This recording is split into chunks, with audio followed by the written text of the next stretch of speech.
I've lived in Charlotte all my life. I was born here. I've known David in Maryland for over 33 years. David performed my wedding ceremony to my wife, Laura. I've got 3 wonderful children and 3 grandchildren. And Charlotte's been my life. I started a business here that was worldwide, and we were headquartered in Charlotte. My wife runs Seeds of Hope. I'm on the board of directors for Seeds of Hope. It's a wonderful organization, making really strides here. We now have 63 students in school from Charlotte. I never thought I'd live through something like this, more or less talk to you about it on camera. It all started with a visit to the dentist's office, which was pretty normal until the next morning. I got up and I saw a knot on my jaw the size of a marble.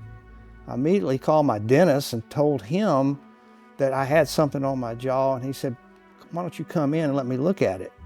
So I go to the dentist's office. He looks at it and said he'd never seen anything like that, but prescribed me some antibiotics and said, if it doesn't go away in 2 or 3 weeks, come back and see me.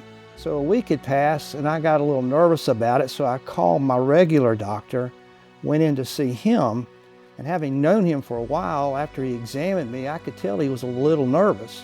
And I said, what's the matter here? And he looked at me and said, "Pat, this presents like lymphoma. If this doesn't go away in 2 more weeks, I want you to be back in here. No delay, be back in here." So 2 long weeks went by, dragged myself into the doctor's office. He gives me a CAT scan and has an appointment set up for me to go see an oncologist. So I go to the oncologist and he immediately does a biopsy and he says, "I'll call you in a couple of days." Well, a couple of days ended up 3 or 4 days. It seems like forever. And when he called me, it wasn't good news. It was suspicious cells that were malignant. But he said, "I want you to come back in. I want to do a larger needle biopsy just before we make any other decisions." So we set up a time. I came back in. He did the second biopsy. Well, after that, I was at Moments of Hope Church. And David said, "Anybody that needs a miracle, please stand up," which I did. And people laid hands on me. And I can't explain it, like you never can in these situations, but I could just feel the power of God coursing through my body like nothing I'd ever felt before.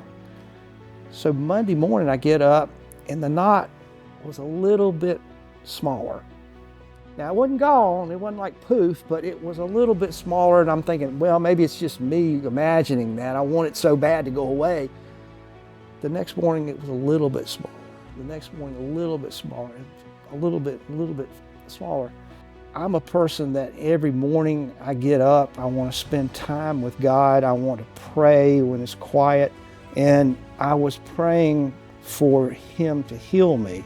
But I think what's important here is that I also accepted the fact that He had His own plan for me. And I had to trust in Him what that plan was, even if it was death. I felt like I had more work to do here on earth, but I said, "God, whatever your will is, so be it." I went back in, I had the second biopsy. He said they would call me in a couple of days.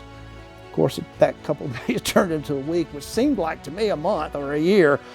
But we got to Friday, and then the phone rang. And it was my doctor, who I call him my medical nerd. And he's trying to tell me what went on with the biopsy and medical terminology. I said, Doc, get to the bottom line. I don't understand what you're saying." He said, "Pat, I can't explain this, but you don't have any cancer. You're completely normal." I said, "Praise God." My story's not about healing, it's about hope. If you're walking through something scary, don't stop praying. He's listening, and He's closer than you think.